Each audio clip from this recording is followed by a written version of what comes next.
안녕하세요. 아포입니다. 오랜만에 방송을 진행하게 됐는데요. 일단 지난번 방송 분당을 갖다 진행하면서 좀 약간 착오가 있었고, 방송에 있어서는 신뢰도가 상당히 중요한데 제가 너무 좀 방송을 갖다가 빨리 올리는데 급급하지 않았는가 좀 반성을 하면서 분위기 전환 겸 좀 차트 그동안 제가 정리해온 내용들 꼼꼼히 정리하고, 그리고 나서 새로운 방송 주제도 좀 새로운 산뜻하게 여러분들에게 정말 크게 도움이 될 수 있는 내용을 갖다 선정하느라 좀 시간이 오래 걸렸는데요. 이번 주제는 서울 양극화, 부동산 시장이 너무 양극화되고 하고 있다 라는 부분과 관련돼 가지고 이야기를 나눠보려 합니다. 실질적으로 여러 부동산 전문가들이 주택시장이 양극화가 너무 심해졌다라고 얘기를 하고 있어요. 그리고 또 KB 부동산 지수라든가 아니면 한국감정원 주택가격 지수를 갖다 살펴보게 되면은 보면은 계속 오르는 지역만 오른단 말이죠. 그런데 상당히 재미난 점이 하나 있어요. 저는 KB와 그 한국감정원 주택가격 지수도 살펴보지만 실질적으로 함께 보는 것이 국토교통부 실거래가로 해가지고 통계 자료를 갖다가 매주 정리하면서 분석해 나가고 있습니다. 그런데 점점 한국감정원이나 KB 주택가격 지수하고 국토교통부 실거래가 가격 지수하고 괴리가 발생되기 시작했어요. 왜 괴리가 발생됐을까? 그 부분에 대해서는 저도 한번 이번 영상을 갖다 다 제작하고 이 영상을 갖다가 뭐 KB에도 지인이 있고 해서 한번 같이 나눠보고 얘기를 나눠보려 합니다. 분명 국토교통부 실거래가 가격 지수, 그러니까 서울시에서 발생된 모든 거래량을 갖다가 총계를 내 가지고 제가 만든 차트고요. 이 차트 서울시 25개구를 중점적으로 다룹니다. 근데 분명 이 차트하고요, 국토교통부 기준이에요. 이 차트는 이 차트하고 KB나 한국감정원 시세하고는 좀 약간 괴리가 발생됩니다. 그리고 오히려 이 발생된 괴리, 이거는 분명 실제 발생된 거래량 기준으로 만들어진 차트예요. 이걸 갖다 한번 보시게 되면은, 이상한데? KB 주택가격 지수 이상한데? 한국감정원 주택가격 지수 이상한데? 라는 생각을 여러분들이 분명 하실 수 있을 것 같고요. 그리고 단순하게 부동산 전문가들이 여러분들한테 읊어주는 이야기보다는 훨씬 더 객관적으로, 그리고 훨씬 더 넓은 시각으로 부동산 시장을 바라보실 수 있지 않을까 생각해 봅니다. 그리고 한 가지 더 언급해 드리자면은, 지금 주택시장 양극화가 상당히 심각하다 라고 얘기를 하고 있어요. 근데 이 양극화 진짜 얼마나 심각한 걸까요? 과거에는 어떠했는데 현재는 지금 어떤 수준인지, 이 부분까지 제가 여러분들께 명쾌히 밝혀드리도록 하겠습니다. 그럼 오늘 강의 또 힘차게 한번 시작해 보도록 하고요. 여러분들이 많은 응원과 댓글, 그리고 좋아요, 클릭, 구독 신청, 강의를 진행하는데 큰 힘이 됩니다.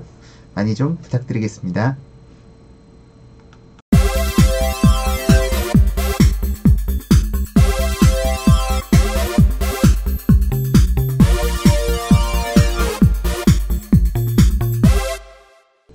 자, 먼저 지금 아포유가 여러분들께 설명드리는 차트가 어떻게 만들어진 것인지 그 부분에 대해서는 간략하게 여러분들한테 말씀드리고 진행하는 게 맞을 것 같아 가지고요.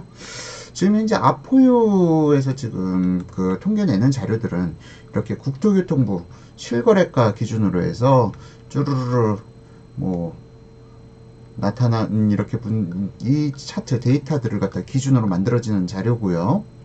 잠시만요. 지금 이 자료가 이거는 2011년 자료고 2014년, 15년, 16년, 17년, 18년 이렇게 해서 지금 현재 각 월별로 지금 17년 1월 달부터 1, 2, 3, 4 이렇게 해서 모든 거래량을 갖다 쭉 체크해서 여러분들께 차트화 시켜서 보여드리는 자료입니다. 이걸 기준으로 해서 지금 만들어지는 자료가요. 지금 이런 좀 복잡한 차트까지 쭈루루 만들어지는데요. 이런 차트들을 갖다 어떻게 읽고 어떻게 보는지 그 부분에 대해서 오늘 본격적으로 강의를 갖다 시작하도록 하겠습니다.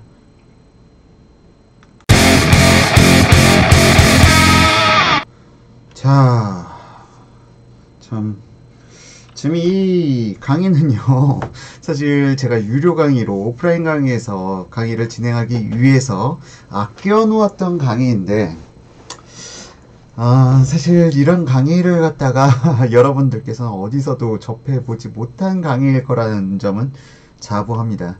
여러분들께서 돈 10만원, 100만원을 주셔도 이런 강의는 아포유에서밖에 못 듣고요. 가장 객관적인 강의입니다. 이게 KB나 한국감정원 주택가격지수 동향보다 훨씬 더 팩트에 가깝습니다. 왜? 국토교통부 실거래가 기준으로 해서 실제 발생된 거래량 기준으로 해서 만들어낸 차트이기 때문이죠. 이 부분에 대해서는 여러가지 다양한 해석이 가능할 수는 있습니다. 이 차트 자체는 팩트지만 이 차트를 해석해내는 거는 사람들마다 좀 다를 수 있다는 점, 그리고 한국감정원이라든가 KB라든가 그쪽 주택가격지수하고 좀 상이하다는 거는 미리 말씀을 드릴게요. 자, 그럼 실질적으로 이 차트를 보고 설명을 드리겠습니다. 지금 이 서울시 25개구를 갖다가 모두 다 나열을 해 놨습니다. 차트상에 모두 다 나열을 해 놨고요. 가장 위에 지금 이 선, 그리고 여러 개의 선들이 보이죠. 이건 무엇을 기준으로 만든 거냐? 각 지역별로 발생된 모든 거래량을 갖다가 지역별로 나눠 놓고, 그리고 해당 월, 각 월마다 발생된 거래가들을 갖다 전부 다 전용면적 기준 평당가로 나누어서 해당 지역에서 발생된 평균 거래 평당가를 갖다가 표기한 자료입니다. 이해되셨나요? 자, 여기서 지금 그럼 좌측에 이 숫자들이 나와 있는 것은 평당가를 의미하는데요. 이 평당가는 여러분들께서 아시는 그런 평당가가 아니라 전용면적 기준으로 해서 나눠놓은 평당가예요. 자, 보시게 되면은 먼저 강남구 위에 가장 갈색 선이 강남구겠죠? 가장 높은 평당가를 갖다가 자랑하고 있고요. 2006년도까지만 해도 평당 3천만원, 전용면적 기준 3천만원에 거래되던 것이 지금은 5천만원을 갖다가 돌파를 했습니다. 2017년 12월 기준으로 해서 5,175만원이네요. 이렇게 돌파를 했고요. 그 다음으로 나타나는 게 서초구, 그 다음 용산, 송파는 3, 4등을 갖다가 오가고 있네요. 그리고 그 다음 밑으로 해서 마포구 등 마포구, 성동구 등 여러 개 지역들이 쭈르르 평당가가 나타나 있습니다. 자, 여러분께서 이 차트를 보시면서 도대체 이거 너무 복잡해서 어떻게 보라는 거야? 라고 말씀하실 수 있는데요. 지금 이 자료는 12년간 평균거래 평당가를 갖다가 각 월별로 시계열 차트화 시킨 자료여서 2006년, 7년, 8년, 9년, 10년, 11, 12, 13, 14, 15, 16, 17 1년까지 각 월별 평균거래 평당가를 정리해 놓은 자료인데, 자, 보시기 참 복잡하죠. 근데 이렇게 일부러 나누는 이유는 무엇이냐? 자, 부동산 평균거래 평당가가요, 묘하게 분위기가 나뉘어집니다. 지금 강남, 서초, 송파, 용산 이렇게 해서 한 개의 분위로 나눠지고요. 그리고 또 여기서 보시면은 묘하게 2분위와 3분위 시장이 갈라집니다. 그리고 이 2분위 시장하고 3분위 시장, 3분위 시장이 2분위 시장을 침범하지 못하고 있고요. 또한 이 2분위 시장이 1분위 시장을 침범하지 못하고 있죠. 이 가격 균형이 절묘하게 어느 정도 등급을 나눠 놓고 있습니다. 자, 지금 그래서 일단 강남, 서초, 송파, 용산 쪽으로 해서 1분위로 저는 분류를 했고요. 그 다음 2분위 시장 또 나눠지고 3분위 시장 가장 아래 3분위 시장, 그리고 이 3분위 시장 아래로도 또 묘하게 갈려져요. 시장 자체가. 이 4분위 시장이 3분위 시장을 넘지 못하고 있습니다. 그럼 1, 2, 3, 4분위 시장 어떻게 각각 움직여 나갔는지부터 한번 나눠서 보도록 하겠습니다.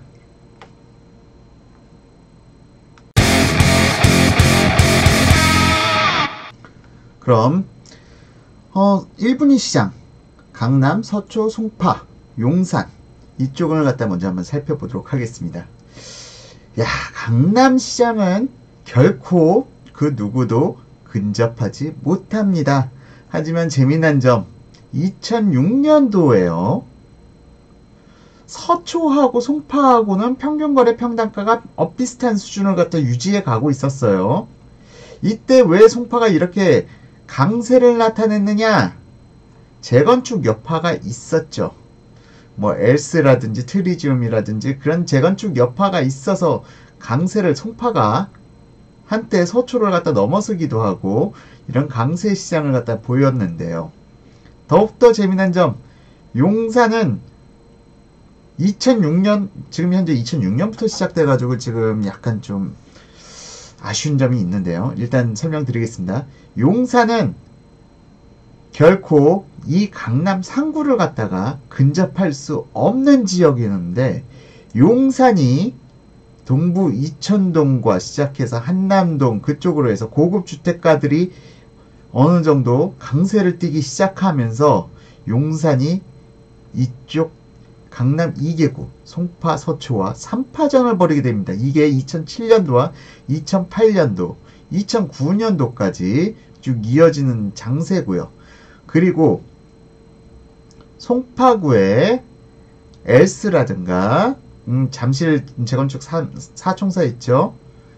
그리고 신천까지 엘스, 트리지움 뭐 그렇게 있는 단지들이 강세를 나타내면서 서초하고 송파하고 어느 정도 가격 경쟁을 불러일으켰던 시점이 2012년.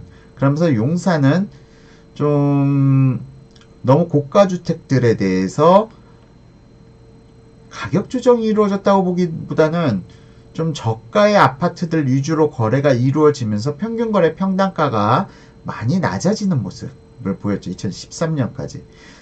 그러면서 2014년도부터 서초구가 정상적인 가격 격차를 벌려나가기 시작합니다. 그러면서 지금 현재 평균거래 평단가는 용산구와 송파구 간의 엎치락 뒤치락 경쟁을 갖다가 하고 있는데요. 참 재미난 점은 이 평균거래 평단가가 서로 상당히 유사하게 함께 흐름을 가져간다는 점입니다. 참 놀랍지 않나요? 거의 이 흐름 자체가요. 누가 시킨 것 마냥 송파가 상승하면 용산도 상승하고 송파가 하락하면 용산도 하락하고 이런 동조화 현상이 2016년부터 상당히 강해졌다. 참 이게 재미난 현상인데요. 여러분도 혹시 부동산이라고 서울 부동산 카페 아시나요? 그쪽 보시면 용산분들하고 송파분들하고 많이 싸워요. 많이 싸우는데 참 서로 간에 가격 모니터링 하면서 가격을 갖다 같이 움직여가는 것인지 재미난 현상을 보이고 있습니다. 이런 현상을 보이면서 지금 최근 2017년 가격 급등세를 갖다 보이고 있죠.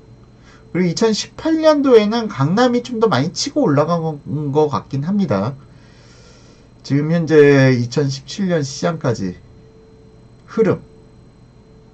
그런데 강남, 서초, 송파, 용산 다 어느 정도 흐름이 비슷한 모양새를 갖다가 가져가고 있다는 점이 상당히 재미있게 나타나죠. 자, 지금 여기까지 해서 1분위 시장을 보셨고요. 자, 다음 표에서는 1분위 시장 일단 넘어가기 전에 뭐 여러분들께 다 보여드리죠. 공개하기로 한 김에. 이쪽이 아니야. 이쪽이 아니야. 제가 표를 갖다가 잘못 건드렸는데요. 잠시만요.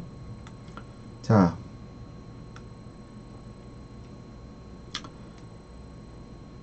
지금 보시는 표는 일단 거래량입니다. 거래량이 지금 현재 보시게 되면은 송파구의 거래량이 가장 높게 나타나고요. 뭐 송파, 강남 비슷하게 흘러가네요. 대한민국에서 가장 아파트가 많은 지역 중에 하나, 여기에 서초까지 가세해가지고 거래량이 거의 비슷비슷하게 움직여 나갑니다. 그리고 용산구는 왜 거래량이 떨어지느냐? 아파트 수가 상대적으로 적어요. 용산구 지역은 아파트 수가 상대적으로 적다 보니까 거래량은 현재 강남 상구에는 못 미치는 거래량을 보이고 있습니다. 자, 다음으로 현재 보시는 차트는 평균 거래 면적입니다. 자, 서초구가 평균 거래 면적은 가장 넓어요. 이 거래 면적은 스퀘어미터, 제곱미터, 그러니까 스퀘어미터 기준입니다. 여러분 스퀘어미터 익숙하지 않으신 분들은 84 스퀘어미터를 먼저 기억해 두세요. 84 스퀘어미터가 국민주택 규모 초과를 갖다가 가르는 선입니다. 그러니까 84 스퀘어미터가 우리가 일반적으로 전민적 84 스퀘어미터가 우리가 일반적으로 이야기는 30평형대 아파트다 라고 보시면 돼요. 자, 재미난 점 여기서는 좀 짚어드리고 갈게요. 강남구, 송파구 평균 거래 면적이 상당히 낮아졌죠. 원인은 재건축 때문이었습니다. 재건축도 있었고요. 사실상 강남의 아파트, 송파구의 아파트가 너무 가격이 높아지다 보니까 이 당시엔 대형평형 아파트만 거래가 잘 되던 시절이었거든요. 대형평형만 가격이 오른다라는 시점이었는데 지금 현재 2006년, 2007년도에는 강남에는 아예 작은 평형 위주로만, 2007년도에는 작은 평형 위주로만 거래가 되었다. 그리고 송파구 역시 마찬가지 모습을 보였는데 이게 현재 강남구는 점점 평균 거래 면적이 넓어집니다. 과거에는 84스퀘어미터 국민주택규모 이하로만 거래되던 시점이 2010년까지였다면은 2010년, 11년을 지나서 13년 넘어가면서 평균 거래 면적이 국민주택 규모 초과를 넘어서게 되죠. 자, 국민주택 규모 초과를 넘어서게 되면은 평균 거래 면적들이 국민주택 규모 이하보다 국민주택 규모 초과, 그러니까 40평형대가 좀 더 많이 거래 비중이 높아졌다. 40평형대, 50평형대, 60평형대 거래 비중이 더 높아졌다라는 걸 갖다가 나타내 줍니다. 현재 강남구가 과거 10년의 흐름을 봤을 때 점점 평균 거래 면적이 넓어지고 있다 라는 부분을 갖다 보여주고요. 서초구 역시 평균 거래 면적이 상당히 넓어졌고, 그리고 용산구는 상당히 대형 평형들이 많죠. 동부이촌동 뿐만 아니라 그 한남동이라든가 그쪽 지역으로 해서 대형 평형 위주로 상당히 거래가 많이 된 지역이 용산구다 라고 보시면 될 것 같아요. 송파구 역시 평균 거래 면적이 점점 더 넓어지고 있어서 지금 현재 2017년도에는 84스퀘어미터, 평균 거래 면적이 84스퀘어미터를 갖다 나타내고 있습니다. 일반적인 30평형대 기준 정도로 평균 거래 면적이 넓어졌다. 이게 사실상 뭐 다른 지역은 또 다른 흐름을 보여줍니다. 이 지역들이 현재 사실상 평균 거래 면적이 상당히 넓은 지역에 속하는 지역입니다. 다른 지역들도 이따 보여드릴 때는 좀 많이 차이가 난다는 걸 갖다 확연하게 느끼실 수 있을 거예요. 자, 다음으로 평균 준공 연도입니다. 아파트들의 평균 준공 연도. 그러니까 거래된 아파트들의 평균 몇 년도에 준공이 되었는지 그걸 갖다 평균치를 갖다 쭈르르 내서 한번 봤더니 자, 확실하게 우상향을 나타내고 있죠. 점점 아파트들이 평균 거래 연도가 젊어지고 있다. 특히 2009년 하반기에 새 아파트들 위주로만 거래가 많이 되었다. 그리고 나서 2017년도 또 상반기에는 헌아파트들이 많이 거래가 되었고요. 이거 뭐 평균치니까 이걸 갖다 각 동별로 가게 되면 또 다른 재미난 차트가 만들어질 수 있겠지만 거기까지 가기에는 오늘 강의 시간에 한계가 있기 때문에 여기까지만 보시도록 하겠습니다. 지금 이렇게 보여드리는 거는 지금 다른 구들하고도 한번 비교해 보시라고 지금 이렇게 쭉 보여드린 거고요. 이 차트 현재 1분위 시장 먼저 살펴보았습니다. 그럼 다음으로 2분위 시장 살펴보도록 하겠습니다. 자, 그럼 2분위 시장 살펴보도록 하겠습니다. 2분위 시장 중에서 지금 독보적으로 가장 높게 나타나는 지역은 마포구하고요. 그리고 성동구입니다. 그리고 좀 약간 독특한 지역이 어디냐 보시면 양천구인데요. 이 양천구가 왜 독특하다고 말씀드리냐면요. 이 양천구는 격차가 너무 심해요. 높을 때는 상당히 높다가 낮을 때는 너무 가장 낮아져요. 원인이 무엇이냐? 양천구는 평균적으로 높은 게 아니라 양천구는 목동, 비목동으로 나뉘어집니다. 그래서 경기가 좋을 때는 목동의 아파트들이 거래가 많아져서 평균 거래 평당가가 상당히 높아지지만 경기가 안 좋을 땐 목동의 아파트들이 거래가 안 되고 비목동권 아파트들이 거래되면서 평균 거래 평당가가 상당히 낮아지는 모습을 보이기도 하죠. 상당히 재미난 지역입니다. 그 다음 밑에서부터 설명드리자면은 이번에는 종로구는 아파트가 그렇게 많지가 않아요. 아파트 자체가 그렇게 많지는 않다 보니까 어쨌든 2분위 시장에는 끼어 있습니다만 지금 현재 종로구 같은 경우도 등락폭이 상당히 높은 지역이고요.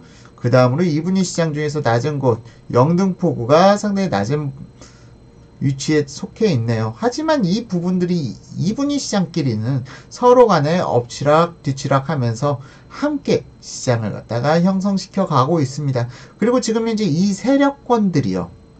과거에는 좀 약간 가격 격차들이 발생되다가 점점 이 세력권이 더 2분위 시장이 가격 동조화 현상이 강해지는 그런 모습을 보이고 있습니다.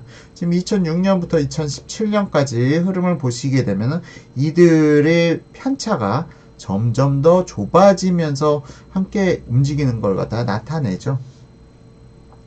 자, 지금 현재 2분위 시장으로 등록된 곳은 강동, 동작, 영등포, 양천, 마포, 종로, 중구, 성동구, 광진구까지 서울에서 두 번째로 주택 가격이 평당가가 높은 지역들을 갖다가 살펴보셨습니다.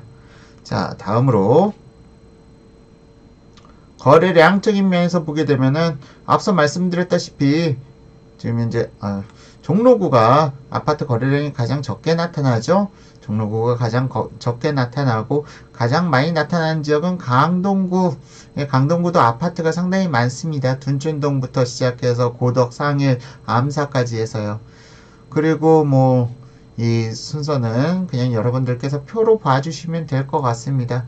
이 흐름 패턴은 서울의 모든 지역들이 거의 유사하게 나타나요. 이게 언제는 올라가고 언제는 거래량이 줄어들고 뭐 사실상 이 표에 대해서 거래량 부분은 제가 설명을 생략하도록 하겠습니다. 이미 기존 영상에서도 설명을 한 번은 드린 적이 있었기 때문에 생략하도록 하고요. 다음으로 평균 거래 면적입니다. 아이고 죄송합니다. 평균 거래 면적을 보시게 되면은 흐름이 재밌어요. 2007년도에는 아주 소형 위주로밖에 거래가 안 됐었군요. 뭐 강남에서도 그런 모습을 보여왔었는데 이게 점점 평균이 되어가고 이렇게 갑자기 돌출되는 부분이 있잖아요. 종로 같은 경우. 그리고 또 얘는 누구야? 중구. 종로나 중구나 아파트가 그렇게 많지가 않아요. 그러다 보니까 이 편차가 좀 상당히 높아지는 모습을 보여주고요.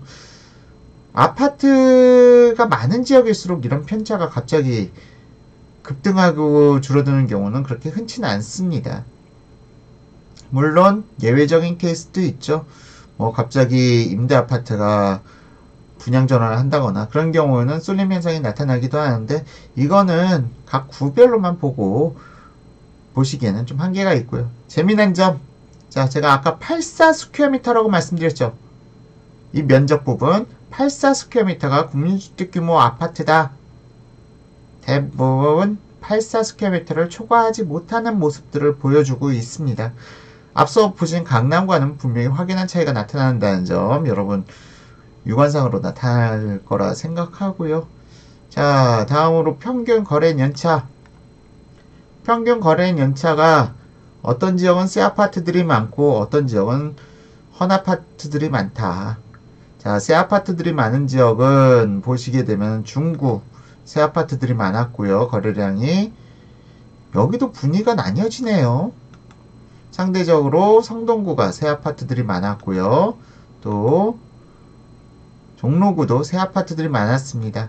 반면 강동구 오래된 아파트들이 거래 비중이 높았고요. 그런데 이 부분은 분명 바뀔 거예요. 둔촌주공도 이제 지금 철거가 마무리됐고 둔촌동 그리고 상일동 고덕동 그쪽에 재건축들이 확연하게 발생되면서 강동구는 기억해 두셔야 될 게 한 3, 4년 내로 가장 젊은, 서울에서 가장 젊은 아파트 단지 중에 한 아파트 단지들이 몰려있는 지역으로 바뀌게 될 겁니다. 자, 그리고 또 오래된 지역 영등포구 아파트들이 좀 많이 오래되었습니다.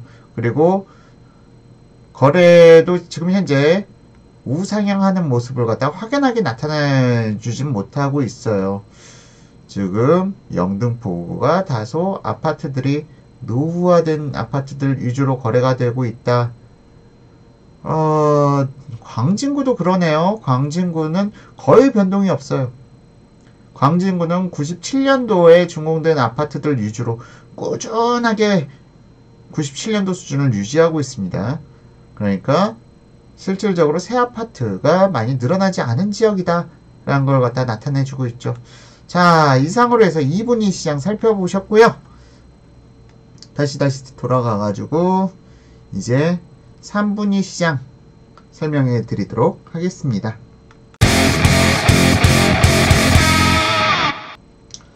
자, 누군가 주택시장의 양극화를 갖다 지속적으로 얘기하는데 평균 거래 평단가를 살펴보게 되면은 3분위 시장도 열심히 상승하고 있습니다. 3분위 시장에서 대표 주자는 강서구라고 보시면 되는데요. 강서구가 가장 높게 나타나는 모습을 보이고 있고요. 절면적 기준 평당 1,500만원대를 갖다가 수년 동안 1년, 2년, 3년, 4년, 5년, 6년, 7년간을 유지하다가 7년 만에 재상승의 모습을 보여주고 있죠.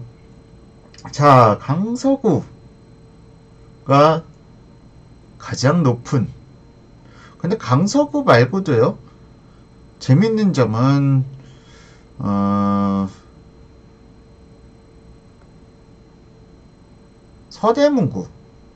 서대문구도 갑자기 급상승하고 있어요. 서대문구는 원래 새 아파트들이 별로 없었다가 뉴타운 지역이 하나 개발이 되면서 좀 최근 가격 상승을 갖다가 많이 나타내고 있죠. 지금 사실상 여기서는 분위를 갖다가 강서구하고 서대문구를 갖다가 3분위로 해놨는데 서대문구와 강서구는 조만간 2분위 시장으로 편입도 가능할 듯 싶은 지역들 중에 하나입니다. 다만 지금 강서구는 바로 인접해서 김포 한강 신도시 입주가 마무리되기까지는 지속적으로 상승 탄력을 갖다가 강하게 나타내긴 쉽지 않아요. 강서구하고 한강신도시, 김포 한강신도시하고 가격 격차가 너무 크다 보니까 김포 한강신도시가 어느 정도 가격 수준을 갖다가 갭을 갖다 메꿔주는 만큼 그 기간 동안만큼은 좀 강서구의 상승이 쉽게 나타나긴 어렵다. 그럼에도 불구하고 강서구 지금 마곡 입주하고 있죠. 이들로 인해서 상당히 가격 상승 여력은 여전히 불씨가 남아있는 지역이다 라고 보실 수가 있어요. 그리고 가장 낮은 지역, 평균 거래 평단가가 가장 낮은 지역은 지금 3분위 시장 중에서 은평구 그리고 구로구로 보실 수가 있겠네요.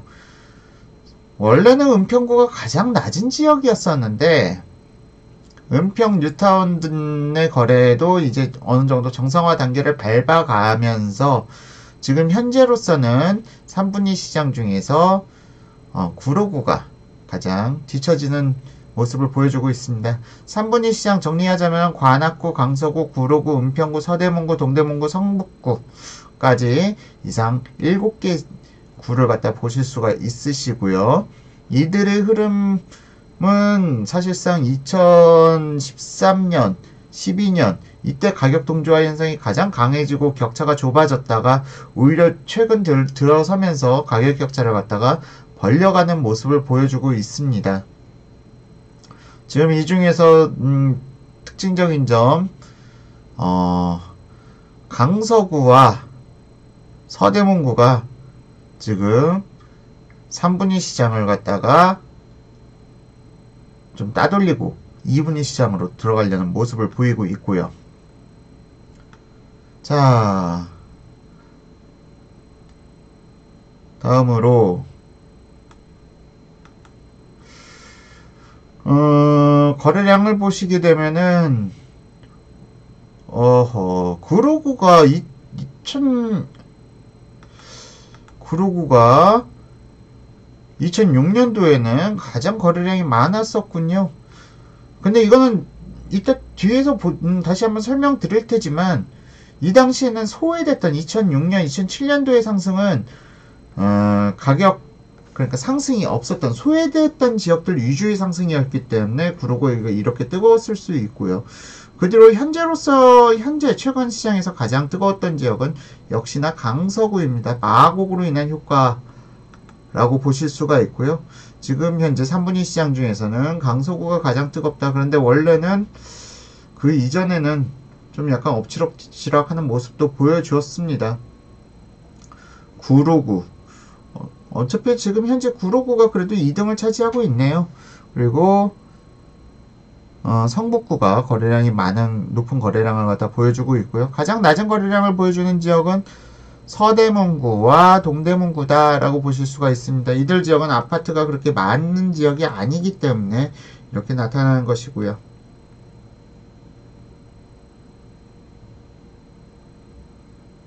자, 다음으로 평균 거래 면적을 봤더니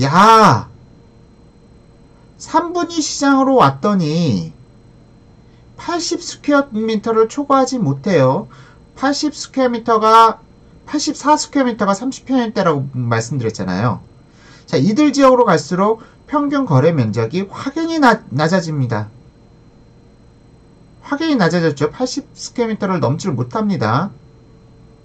자, 그만큼 이들 지역에는 서민형 아파트들이 많다라는 걸 갖다 의미하고요. 이게 또 이따가 좀 재밌는 비교를 갖다 해드릴 건데, 자, 평균 거래 면적이 저평형들 위주로 거래가 되었다라는 부분, 3분위 시장은 그렇게 기억을 해주시면 될 것 같아요. 자, 여기서 한 가지 짚고 넘어가야 될 부분, 5구 스퀘어미터가 우리가 일반적으로 말하는 20평형대 아파트입니다. 5구 스퀘어미터 그리고 84 스퀘어미터. 이따 5구 스퀘어미터 4분위 시장에서 또 나타납니다. 자, 평균 거래 면적 보셨고요. 평균 거래 면적, 은평구가 평균 거래 면적이 상대적으로 높았던 시기가 있었어요. 은평 뉴타운 때문이죠. 이 부분 또 설명을 드려야 되는데, 은평 뉴타운 사실 이때 미분양이 많아가지고 할인 분양도 있었고 뭐 여러가지 좀 안 좋은 부분도 있었는데, 이거는 뭐 나중에 다시 한번 기회가 되면 설명드리도록 하겠습니다. 자, 10년간의 흐름을 12년간의 주택시장 흐름을 갖다 보고 계시는데, 이 부분 이따가 종합적으로 설명을 드릴게요. 와우, 이들 지역으로 왔더니 3분위 시장은 새 아파트들 위주로 거래가 많이 이루어졌군요. 평균 준공 연차가 2000년도를 넘어서고 있어요. 특히 앞서 말씀드렸던 은평구, 은평 뉴타운으로 갑자기 2008년 하반기부터 쑥 늘어나기 시작했죠. 은평구가 가장 젊은 지역이 아닐까 싶어요. 지금 서울에서 평균 준공 연도로 따졌을 때. 그리고 대부분 2000년도 이후에 지어진 지역들이다. 2000년도 이후에 지어진 아파트들이 많은 지역이다 라는 부분을 나타내주고 있죠. 자, 새 아파트들, 그래도 난 새 아파트에 근접한 데 살고 싶으시면은 이들 3분위 시장 좀 눈여겨보시면 좋을 것 같습니다. 동대문구에도 지금 상당히 젊어지고 있죠. 동대문구도 젊어지고 있고요. 자, 그런데 평균거래 평당가는 오히려 이렇게 젊은데도 불구하고 오히려 약간 낮은 모습을 보인 게 좀 재미있게 나타납니다. 자, 그럼 이제 다시 돌아가서 마지막 4분위 시장 설명드리고 4분위 시장 설명드리면서 4분위 시장까지 설명드리고 마지막으로 각 지역별 비교를 갖다 올려드릴게요.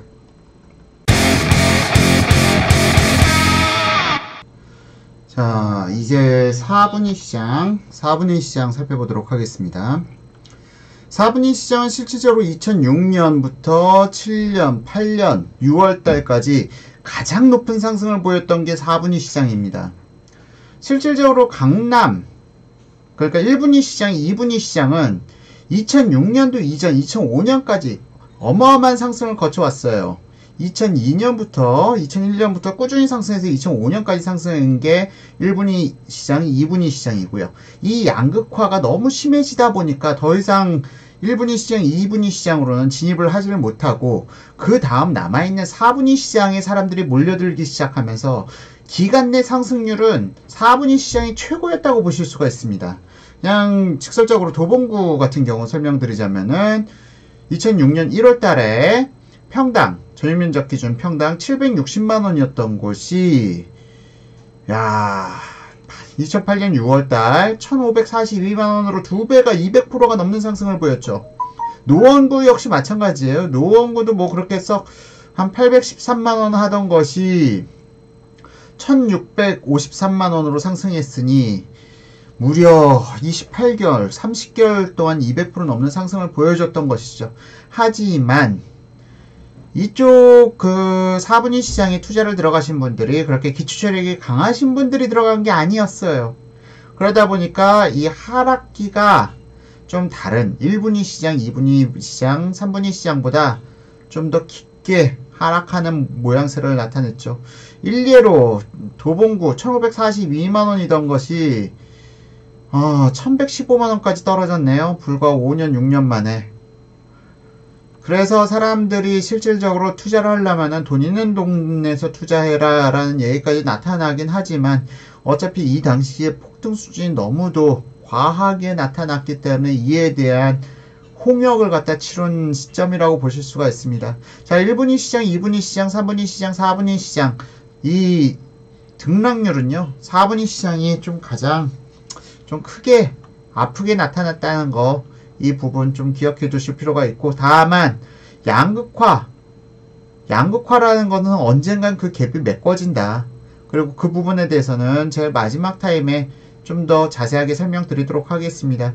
지금 여기서 지금 4분위 시장은요 강북 4구, 중랑, 강북, 도봉, 노원 이렇게 해서 강북 4구가 서울 25개구 중에서 가장 낮은 지역들이고요. 그리고 금천구도 서울에서 가장 평당거래가가 낮은 지역입니다. 이 패턴을 보시게 되면 금천구와 강북 4구 간에는 좀 거리간 차이가 있죠. 상당히 극과 극, 지역적으로 극과 극, 서울에서 극과 극인데요. 좀 금천구는 강북 4구의 흐름과는 좀 다소 다른 흐름을 가지고 보여주고 있긴 합니다. 자, 그럼 이제 강북 4구, 그러니까 플러스 금천구 4분위 시장 거래량을 보시게 되면은 노원구가 압도적으로 많아요. 노원구는 실질적으로 그 서울시에서 아파트가 가장 많은 지역이 노원구고요. 그리고 죄송합니다. 화면이 흔들렸네요. 그 다음으로 도봉구, 그 다음 중랑구, 금천구가 가장 아파트 거래량이 적고요. 원인은 아파트가 그만큼 적기 때문입니다. 강북구도 마찬가지고요. 강북, 금천 아파트 비율이 가장 적은 지역 중에 하나다 라고 여러분 기억해 두시면 좋을 것 같습니다. 자, 거래량 한번 살펴보셨고요. 다음으로 면적대를 보시게 되면요. 가장 면적대가 그 4분위 시장이 작은 게 나타나죠. 80스퀘어미터, 전용면적 80스퀘어미터에서 60스퀘어미터 사이 가장 면적대가 작다. 4분위 시장. 참 특징적으로 나타납니다. 가격대가 높은 지역일수록 평균 거래 면적이 넓고요. 평당 거래가가. 그리고 낮은 지역일수록 면적대가 좁게 나타납니다. 이걸 다시 한번 제가 아까 비교해 드린다고 말씀드렸죠. 자, 4분위 시장 기억해 보세요. 60에서 80 스퀘어미터 사이에서 거래량이 가장 높게 나타났다. 70 스퀘어미터 중반 언저리에서 거래량이 왔다 갔다 나타나는데, 자, 3분위 시장 보시겠습니다. 3분위 시장은 70에서 80 스퀘어미터 사이에서 거래량이 가장 높게 나타났다. 보이시죠? 방금 전에는 80에서 60 스퀘어미터 사이 70 스퀘어미터 언저리에서 4분위 시장에서는 가장 거래량이 높게 나타났는데, 지금 현재 3분위 시장에서는 70에서 80 사이로 늘어났습니다. 자, 다시 한번 더 올라가 볼까요? 2분위 시장입니다. 2분위 시장은 80 스퀘어미터 안팎에서 거래량이 가장 높게 나타났어요. 자, 아까 3분위 시장에서는 70에서 80 사이의 거래량이 가장 많았죠? 지금은 80 스퀘어미터 안팎에서 거래량이 가장 많다. 2분위 시장은. 다시 1분위 시장. 1분위 시장은 뭐 말할 것도 없죠. 다 80 스퀘어미터 초과에서 거래량이 가장 높게 나타납니다. 자, 왜 면적대가 넓은 지역이 평당가가 높게 나타나느냐? 그만큼 부의 중심이 쏠려 있기 때문이죠. 자, 서초, 강남, 송파, 용산 1분위 시장 면적대가 가장 넓고요. 다음 2분위 시장 강동, 동작, 영등포, 양천, 마포 2분위 시장이 다음으로 면적대, 평균 거래 면적이 넓습니다. 3분위 시장 면적대가 확 줄어든 게 보이시죠? 70에서 80 스퀘어미터 면적대가 낮고요. 다음으로 4분위 시장 더 낮아졌습니다. 70 스퀘어미터 안팎에서 평균 거래 면적이 나타나죠.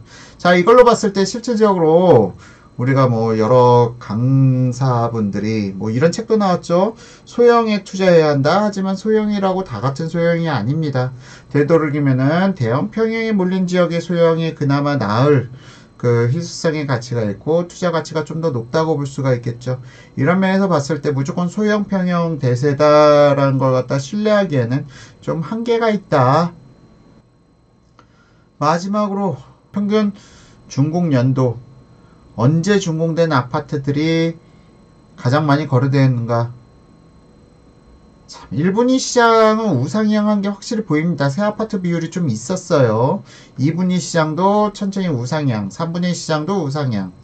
3분위 시장은 좀 우상향이 적었나요? 네, 3분위 시장 좀 우상향이 적었고요. 2분위 시장 우상향이 있는 곳, 없는 곳 확연히 갈려지면서 나타났고, 1분위 시장 확실히 우상향이 나타나죠. 점점 새 아파트들이 많아지고 있다는 얘기인데, 4분위 시장으로 갔더니 거의 정체된 듯한 모습을 보이는 듯 싶기도 합니다. 평균 거래 연도가 지금 가장 낮은 지역 노원구하고 도봉구로 나타나는데, 이들 지역은 다 92년도 전후로 지어진 아파트들이 12년째 거래되고 있습니다. 자, 양극화가 발생되는 이유 어느 정도 보이시기도 할 때 싶은데요. 양극화를 없애려면은 이들 노원, 도봉 이들 지역들이 재건축이 활발할 수 있도록 정부에서 지원을 해줘야 좀 시장이 정상적으로 흘러갈 수 있을 텐데, 좀 정부에서 무조건 규제 일변도로 지금 스탠스를 취하고 있다는 부분은 좀 안타깝게 느껴지죠. 자, 이상으로 지금 1분위 시장, 2분위 시장, 3분위 시장 다 한번 쭉 살펴보셨고요. 자, 다음에서 양극화 본격적으로 이야기를 나눠보도록 하겠습니다.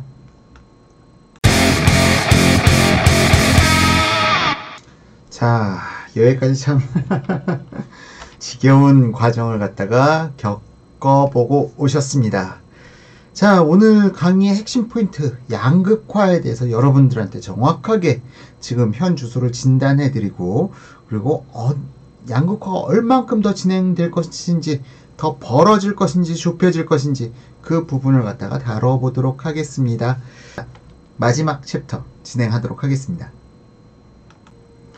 자, 이 차트는 무엇이냐? 이 차트는 강남구를 갖다가 100으로 놨을 때 강남구 대비 각 월별 평당 거래가가 몇 프로인지 산출해서 나타낸 차트입니다. 그러니까 강남구의 주택가격이 매월 100이라고 가정했을 때 강남구와의 각 지역별, 각 구별 가격 격차를 갖다가 표기한 차트인데요.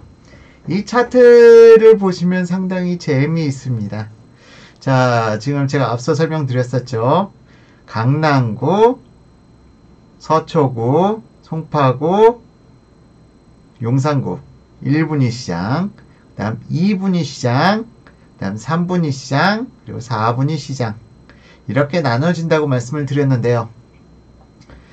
자, 정말 재밌게도 전체적인 흐름 자체는 큰 변동이 없었다. 12년간에는 큰 변동이 없었다. 아하. 그런데요, 12년이라고 하기에는 2006년, 7년, 8년 이 갭이 너무 컸죠. 자, 앞서 차트를 갖다가 제가 설명드린 걸 들어보셨다면 이해하시겠지만 2006년 이전의 상승, 2006년 이전의 상승, 지금 국토교통부 실거래가로 표기하다 보니까 이 차트에서는 나타나지 않는데요. 이전에는 사실상 격차가 더 심했다. 더 벌어졌었다. 강남구만 오른다 집값이. 그게 바로 2006년 이전의 시장입니다. 2002년부터 2006년까지 시장은 강남 상구만 오른다. 다른 지역들은 안 오른다. 그리고 나서 이 소외받았던 곳들의 역습이 시작된 게 2006년도부터예요. 자, 보시면은 노원구, 도봉구 24%, 도봉구에 예를 들어서 84스퀘어미터 동일 면적 기준으로 해서 84스퀘어미터 집 4채가 있어도 강남구에 집 한 채를 살 수가 없었어요. 강남구 대비 평균거래 평당가가 24%에 불과했기 때문에. 하지만 이게 아주 재밌게도 이들 지역, 그러니까 2006, 7, 8년도는 소외받은 지역들의 반란의 시기입니다. 이게 어느 정도까지 폭등하느냐? 도봉구 24%였던 것이, 이야, 잠시만요. 체크가 되려나? 체크 되네요. 도봉구 50%. 도봉구에 84스퀘어미터 집 2채 팔면은 강남구에 84스퀘어미터 집 한 채를 살 수 있는 수준까지 폭등하게 됩니다. 어떠신가요? 그런데 이 반란은 좀 오버 액션이었다. 너무, 그러니까 투기 장세가 집값 오른다 하니까, 예를 들자면 2011년 이후에 2007년 이후에 주택을 사신 사람들은 꼭지를 잡았다는 뜻이죠. 너무 폭등했다. 그리고 나서 지금 현재 이어지는 추세는 약 도봉구 집 3채를 팔면 강남에 동일평형 집 한 채를 살 수 있는 수준까지 다시 벌어졌는데, 이게 점점 다시 또 벌어지고 있단 말이죠. 지금 현재 몇 프로인가요? 도봉구 31%. 31% 수준. 안타깝게도 지금 다시 집 3채 팔아도 강남의 동일평형 집을 살 수 없는 수준. 도봉구에서는요. 그렇게까지 가격 격차가 벌어졌습니다. 하지만 정말 많이 벌어졌었던 2006년 3월달과 비교해보면 2006년 3월달은 몇 프로였죠? 24%였어요. 자, 그러면은 지금 현재 양극화 수준 2006년 3월달과 비교했을 때 양극화 수준 지금 아직 그 정도까지 벌어진 건 아니다. 지금 그 정도까지 벌어진 건 아니다라는 게 나타나죠. 자, 근데 참 재밌지 않나요? 이 흐름 자체가 거의 어느 정도 비율을 갖다가 유지해 가면서 오르락내리락을 하고 있다는 거죠. 그리고 여기서도 다시 한번 1분위 시장, 2분위 시장, 3분위 시장, 4분위 시장 명확하게 구분이 된다는 점. 3분위, 4분위 시장은 좀 약간 구분점이 모호하긴 해요. 3분위, 4분위 시장은 좀 구분점이 약간 모호하긴 하는데 1분위 시장과 2분위 시장 그리고 3분위 시장은 명확하게 나타나죠. 그러니까 내가 집을 구매할 때 어떤 기준을 갖다 바라보고 들어갈 것이냐, 난 2분위 시장으로 들어갈 것이냐, 아니면 3분위 시장으로 들어갈 것이냐, 4분위 시장으로 들어갈 것이냐, 그건 여러분들이 판단하기 나름이겠죠. 다만 지금 다시 양극화는 심해졌습니다. 2017년 기준으로 2017년 기준으로 양극화는 더 심해졌고요. 이게 더 벌어질 수도 있어요. 양극화가. 자, 그러니까 12년 전에는 24% 수준까지도 떨어진 적이 있었죠. 이 가격이 실제 떨어진 건 아니에요. 강남만 그만큼 올랐다는 얘기입니다. 하지만 다시 한번 이렇게 소외받았던 곳들의 대반란이죠. 2006, 7, 8 이 소외받았던 곳들의 대반란이 다시 한번 이어질 가능성도 배제할 수 없다. 그런데 이게 이어지려면요, 사실 이런 폭등이 이어진 배경에는 입주 물량이라는 부분도 있어요. 입주 물량이라는 부분이 어느 정도 이 당시에는 주변에 별로 없었기 때문에 이런 폭등이 가능했지만 주변 지역에 요즘은 신도시들 입주 물량이 좀 많아요. 예를 들어서 강북 사구 아까 말씀드렸던 곳 그쪽의 상승을 갖다 저지하는 곳은 의정부도 있을 테고, 의정부는 너무 먼가요? 그렇다면은 다산 신도시가 있겠습니다. 다산 신도시가 이들 지역의 상승을 갖다가 가로막을 테고, 뭐 예를 들어서 그 금천구 같은 경우는 시흥의 입주 물량들이 발목을 잡을 수 있을 것이고, 강서구 앞서 챕터에서 말씀드렸는데요. 강서구는 한강 신도시의 입주 물량이 함께 발목을 잡을 것입니다. 그럼 각 지역별로 입주 물량이 사라지는 시점, 입주 물량이 좀 사라진다는 건 너무 표현이 과격했네요. 입주 물량이 잠잠해지는 시점부터는 이들 소외받았던 지역들이 또 한번 이러한 반란을 일으킬 수도 있다. 그러니까 부동산 시장이 한 곳만 주구장창 오르는 곳 아닙니다. 절대 주구장창 한 곳만 오르는 곳 아니에요.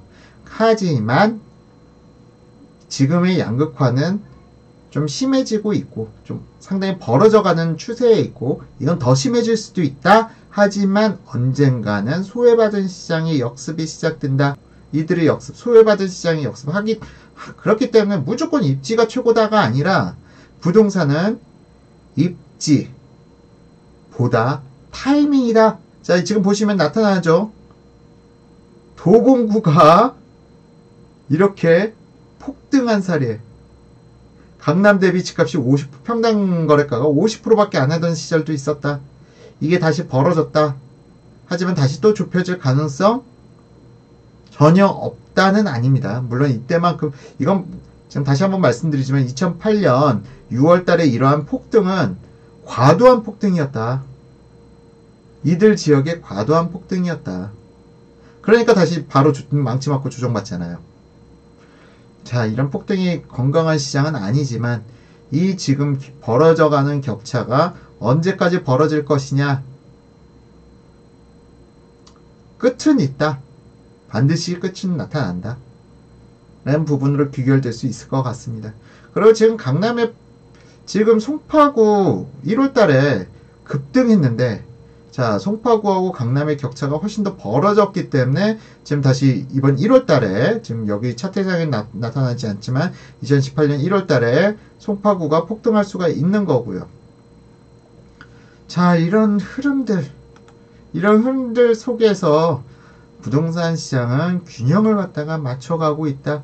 그런데 1분위, 2분위, 3분위, 4분위 시장으로 나뉘어진다는 거, 이것만 알으셔도 여러분들께서 맹목적인 입지, 맹목적인 상품, 뭐 그런 걸 갖다가 따지기보다는 균형이라는 것에 무게를 두고 내 집 마련을 하실 수 있지 않을까 싶습니다.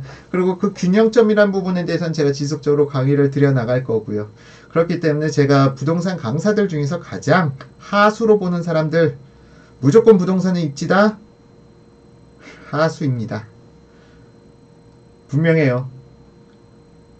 요즘 강의가 전부 다 입지 강의밖에 없어요. 부동산 강의가. 뭐 입지가 최고다. 그럼 입지가 그만큼 고평가가 되겠죠. 나머지 시장들이요? 전혀 못 살아날까요? 아니요. 전 그렇게 생각하진 않는데요. 자, 그럼 여기까지 살펴보셨고요. 다음.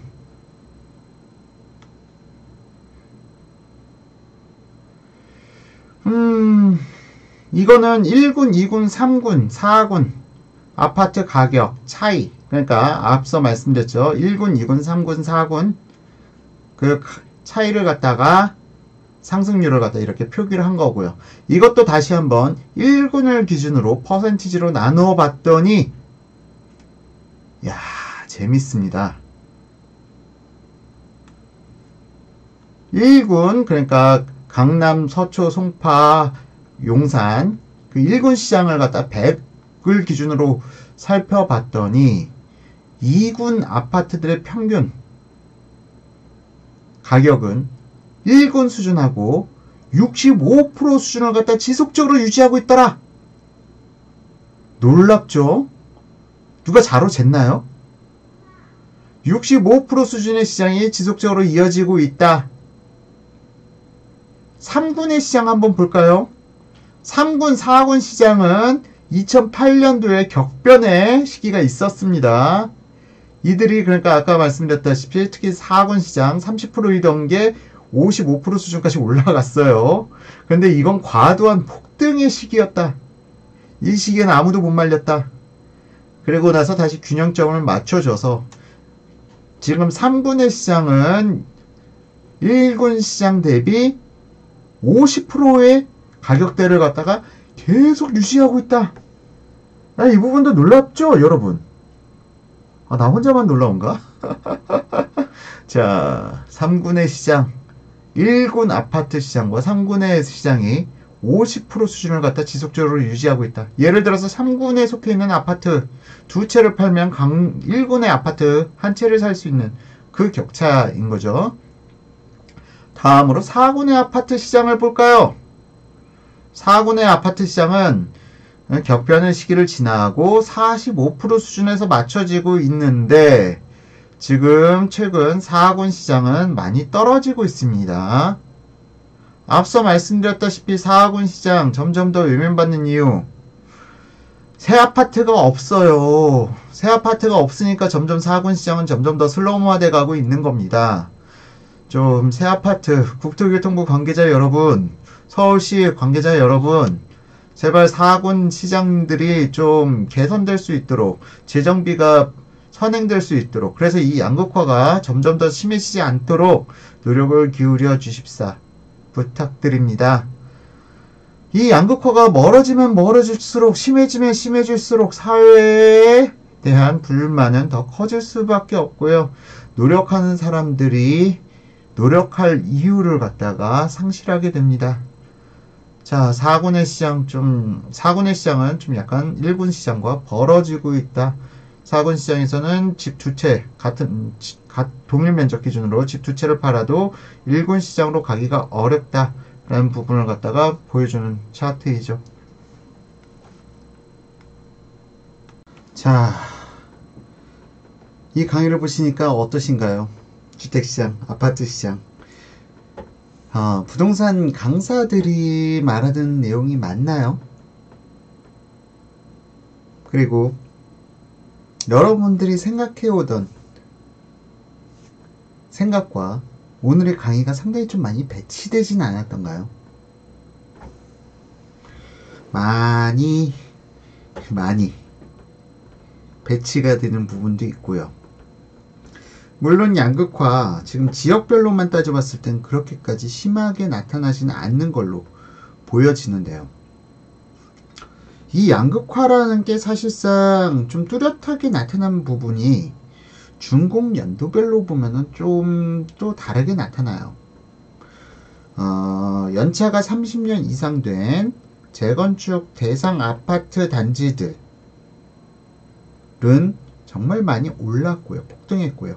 특히 또 새 아파트들, 2005년, 6년 이후에 준공된 아파트들도 많이 올랐습니다. 반면 준공 한 10년에서 20년 사이에 좀 애매한 아파트들 가격은 거의 오르질 않았죠.